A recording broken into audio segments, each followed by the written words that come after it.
What's on, ladies and gentlemen? My name's Ross, I like games, and today we're gonna finish that Digimon New Evolutions FAQ. It's a long one, there are an awful lot of rulings and stuff in there. We've gone through all the Digimon. We have not, however, gone through all the Tamer and option cards, and I suppose that's gonna be our job for today. So let's start off having a little bit of a look at the Tamer cards, though the usual massive thank you to the lovely folks over at GameAcademia.com, who were lovely enough to translate it and make it nice and easy to read. So if we start off with the trainers then, we can start off with Yagami Taichi. Now this is of course the red Tamer. We're going through in order, red comes first. And like all the 4-cost Tamers in the set, there is a rule that if your memory is at 2 or less at the beginning of your turn, you set it to 3. And then all of your Digimon with 4 or more evolution sources gain security attack +1. Well, if you've got this and the starter deck Ashida Yamato in your battle area, how do you resolve it? Now for context, that is the blue one that says at the beginning of your turn, if your opponent has a Digimon without an evolution source, you get +1 memory. Now this is obviously the first part of the card here, which means it would be relevant for all of these 4-cost Tamers, and it's very, very relevant. If you've got 1 memory, do you get 1 memory from the blue Tamer and then 1 from the red? Or do you get 2 from the red and then 1 from the blue, such that you would end up with 4 memory? And the rule is that because it's your turn and it's your effect, you can resolve them in any way that you like. So you start your turn at 1 memory, you can use the red Tamer to go up to 3, and then resolve the blue Tamer to go up to 4, and obviously if you've got multiples of the blue Tamer here, you would then be able to go up to 5, 6, maybe even 7 if you've got 4 of them down. This is a very good thing for you, because it means you end up with more memory. For the record, we are going to see this ruling coming in for all of the 4-cost Tamers. I'm not going to repeat it for the other 3. I think we've done it quite nicely here. If you've got 2 of this card in your battle area, do your Digimon with 4 evolution sources gain security attack +2? Yes. Yes, they do. And you can actually go up to security attack +4 here. The deal is that each of these gives security attack +1 if you've got 4 evolution sources. So if you've got multiples of these, they each activate and they each give you security attack +1. When your Digimon with security attack +1 attacks the opponent's player, and the first check reveals a security skill that discards evolution sources so that you no longer have 3 or fewer evolution sources, what happens to the security attack +1? It goes away. You've got to, for something like this, you have got to have the 4 evolution sources at the moment you go to do the second attack.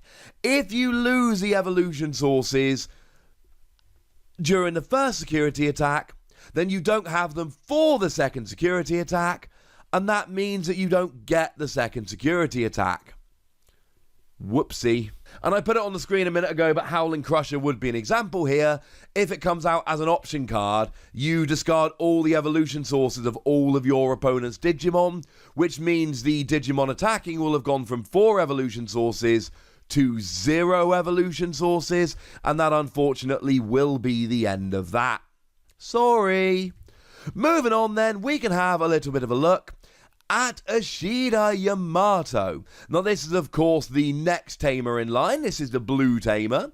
Same thing about gaining the extra memory, we're not going to talk about that. But if you play a blue Digimon, you may rest this card and discard an evolution source from the bottom of one of your opponent's Digimon. Can you destroy a Digimon if you use this against a Digimon with no evolution sources? No, we saw this before. It discards evolution sources. If there are no evolution sources, then nothing happens. Gutted. If this card is in rest mode, does the at the beginning of your turn skill still activate? Yes. Because you don't need to, essentially, the only skills you can't use when you're resting are skills that you need to put yourself to rest in order to use. Moving on then, we've got the yellow Tamer, Takaishi, and in addition to the usual put your memory up to free if it's not there already, when you play you look for your security cards, put one in your hand, and then if it's a yellow card you get to put the top card of your deck down as a security, recovery 1 as we call it. What does confirm all the contents mean? What you do is, without revealing to your opponent, you look at the cards in your security and you only reveal the chosen card to your opponent. So remember, we have got unofficial translations here from the awesome folks over on the Facebook group and the Discord, and they do not necessarily mirror the Japanese language directly, although let's be perfectly clear, they are wonderful, awesome people who do phenomenal work, and I love them for doing so. But essentially, this is just confirming that you do not show your opponent all of your security cards. That would give them a massive advantage. You only show them the one that you're taking. When the card that is added from security to hand is not a yellow card, what happens?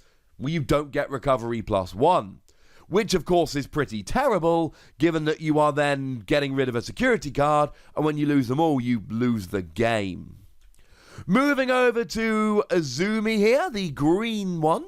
This is actually the 2 cost, and if you've got a level 5 or more green Digimon, you may rest it, reveal the top card of your deck, and if it's a Digimon, you put it into your hand. What is the timing of this card? Whenever you like.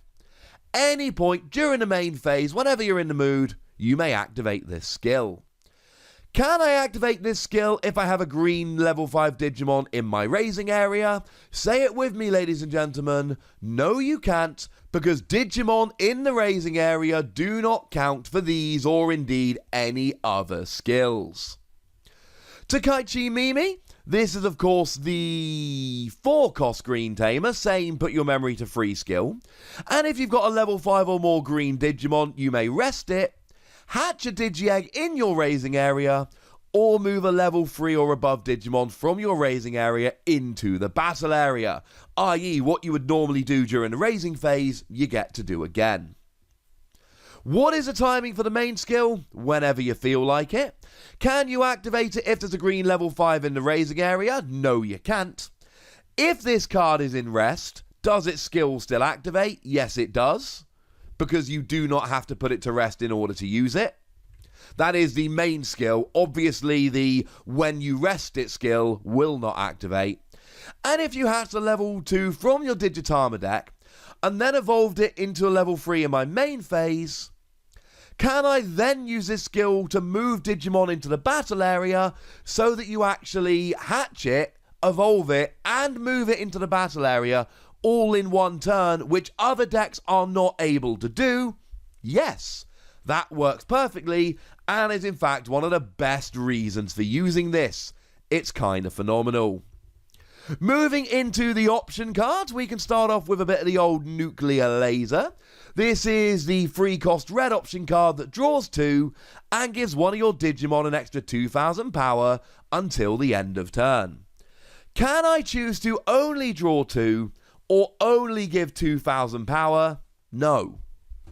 Unless, of course, you don't have 2 cards left in your deck, in which case you draw as many as you can, or you don't have a Digimon to give 2000 power to. If you've got 2 cards in your deck, and you've got a Digimon on the field, you have to do both parts of this skill. Gutted.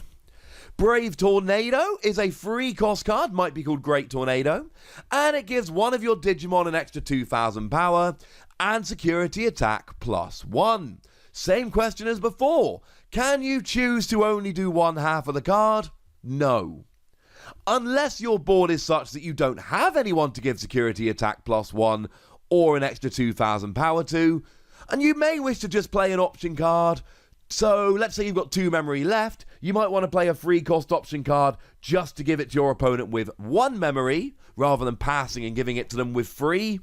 But outside of that, you've got to play this for the full effect if you're able to.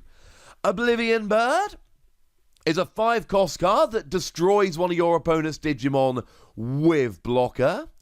Can you target an opponent's Digimon that gained blocker using an option card? I'm talking about Testament here. And we saw a similar ruling to this before, and the answer is Yes. Yes, you can. Doesn't matter how it got blocker. As long as it has blocker, you can use it. And we did see this previously with Skull Greymon, which is of course very interesting because Skull Greymon is the Digimon featured on the artwork of this card, that when you play it, you destroy an opponent's Digimon that has blocker. Apparently, Skull Greymon does not like blockers, given that both Skull Greymon and the option card featuring Skull Greymon both get rid of blockers. Brave Shield is another one of these red option cards. It is a 5 cost, and it makes one of your Digimon active and gives it blocker until the end of your opponent's next turn. So as well as using Testament as an example of a card that can give a Digimon blocker, Brave Shield should come out as well. Can I use this card's effect on a Digimon that is already active to give it blocker? Yes, you can. Essentially, you target the Digimon to make it active, and it already is, but never mind, and then you give it blocker. Really important rule here, because otherwise you would be forced to attack with a Digimon, which you might not want to, because you might, for instance, be attacking blind into the security stack, and you don't want to risk losing it, but you want it on board as a blocker next turn, so being able to target an active Digimon so you don't have to risk it, good call. Good call, ladies and gentlemen. Now, Lovely Attack or Heart's Attack has got Monzimon on, so that makes it my favourite. It is a 3-cost blue option card that discards all the evolution sources from one of your opponent's Digimon. What if you use it to target a Digimon that has no evolution sources? Nothing. You can, incidentally. You can use this to target a Digimon with no evolution sources, but then nothing happens. And I said in the previous videos, we're going to start to see themes here emerging, the way in which they rule these effects. And this is one we're seeing. You can constantly target Digimon for things like this, even though nothing would happen, just nothing happens. Moving on to Giga Cross Freezer, it, as a main skill, gives all of your opponent's Digimon with no evolution sources the right to not attack next turn. Yeah, stops them attacking. While this card's skill is in effect, a Digimon that has no evolution sources evolves. Can it attack now? Yes, it can. Now, this does seem slightly inconsistent with the ruling from something, say, Sorrow Blue, which lets you choose one of your opponent's Digimon with no evolution sources and stop it attacking or blocking until the end of your opponent's next turn, but it's actually not. Sorrow Blue lets you pick a Digimon with no evolution sources, and then you get to say, you can't attack next turn. Whereas this just puts a blanket rule in place that any of them without evolution sources cannot attack. Rather than stopping a particular Digimon attacking, you are saying nobody without evolution sources can, but then you can evolve your way out of it. So it does actually make sense with previous rulings. Blade of the True is a 2-cost option card. For every 2 security you have, you draw 1 card. What if you've got 1 or 0 security? Don't draw a card. You don't have 2 security, you don't get to draw a card. It is precisely the reason why I don't like it as much as other drawing option cards, because it's gonna let you down.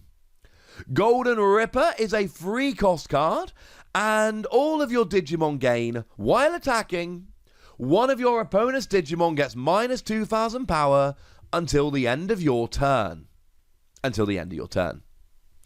After using this card, do my Digimon continue to be under the effect of this card even if I evolve them? Yes, they do. It is a skill that just applies to all of your Digimon.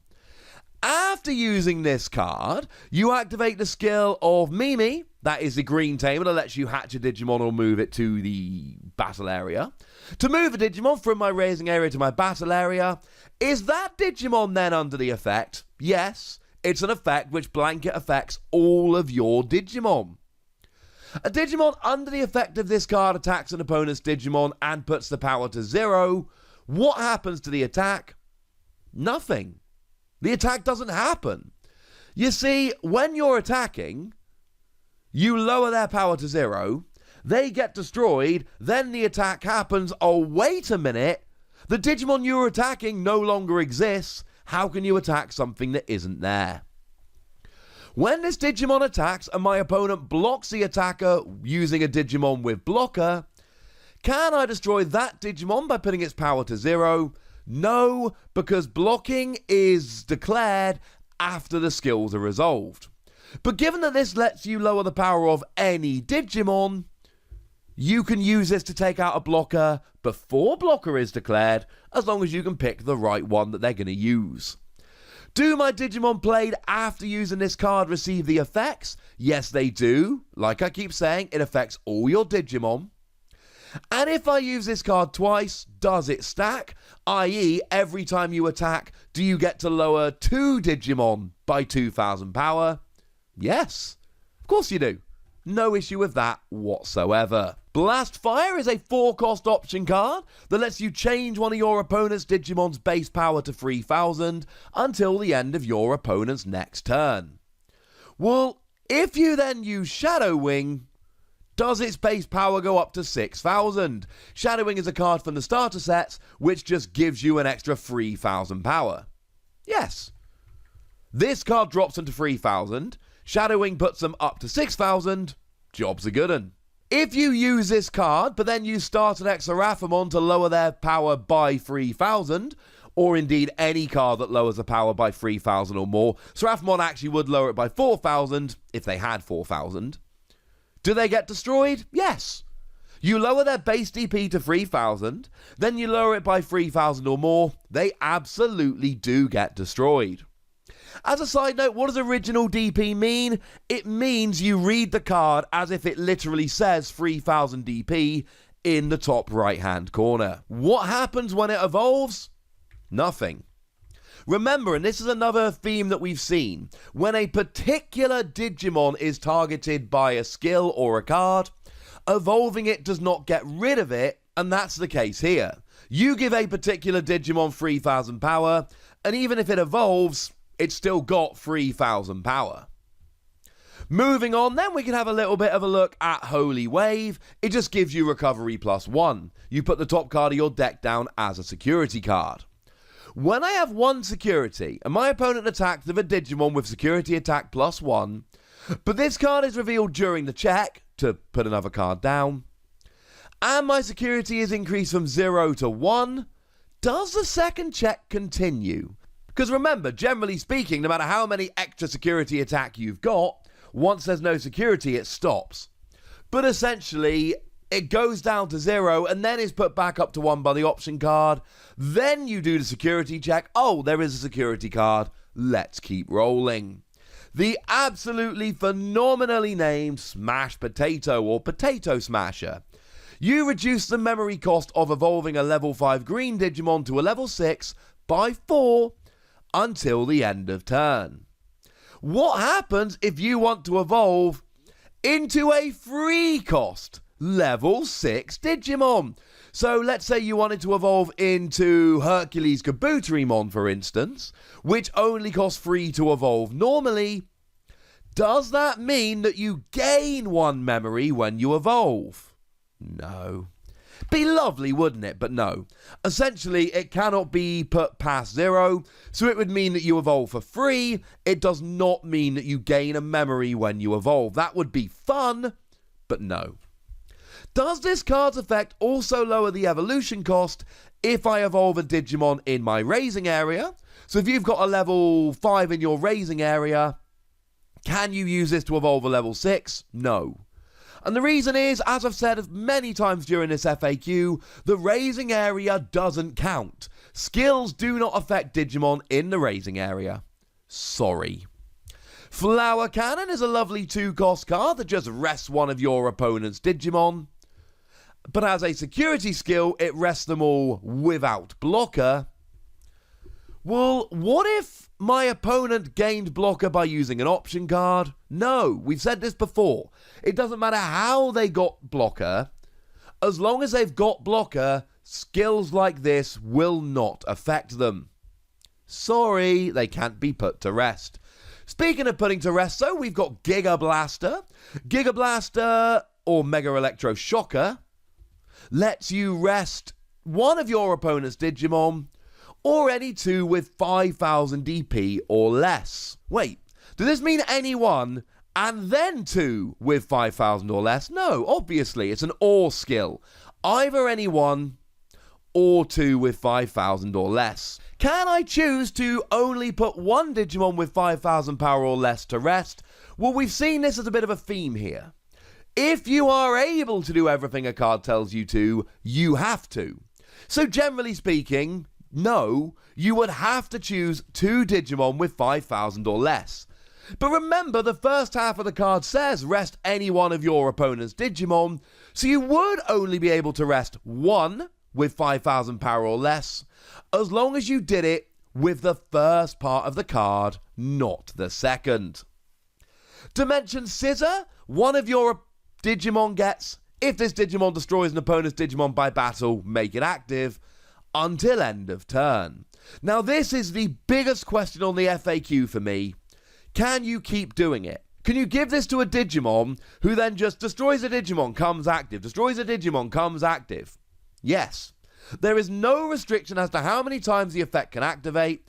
As long as it attacks and destroys an opponent's Digimon at rest, you can put it to active. Remember, we've got cards like Granku Wagamon. On your turn, it's a 15,000 power Digimon with piercing. That means you will legitimately be able to just wreck your opponent's board and their security stack at the same time. Does it work against security Digimon? No, these kind of effects never do. My Digimon under the effect of this card attacks my opponent's player and the attack is blocked. Does this skill activate if you destroy the blocking Digimon? Yes. The skill activates when you attack and destroy a Digimon. Doesn't matter if it's a Digimon that was at rest to begin with or whether it was a blocking Digimon. My Digimon under the effect of this card attacks, and my opponent's Digimon was destroyed by another effect outside of battle. Do you get to put the Digimon active? No. You've got to destroy it in the battle. And the very, very last card to talk about here then, Forbidden Temptation. A 4-cost option card, whereby you choose one of your opponent's Digimon, and it cannot attack or block until the end of your opponent's next turn. And this is not a ruling we haven't seen before. Hey, if it evolves, can it then attack? No. Digimon that have specifically been targeted by a skill do not get away with it by evolving. And then the very last ruling, and then we've done them all. Yay! Does this card's security skill, the security skill says on your opponent's next active phase, all of them cannot be made active. Does that security skill also stop my opponent's Tamer in rest from being put to active? We've already seen a few Tamers that put themselves to rest to use skills. No.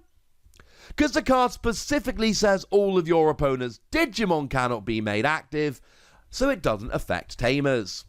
There we go, ladies and gentlemen, a longer video today because we've done all the Digimon. I thought let's get all the trainers and all the option cards out in one video. Now you know all of the rulings that you need to know.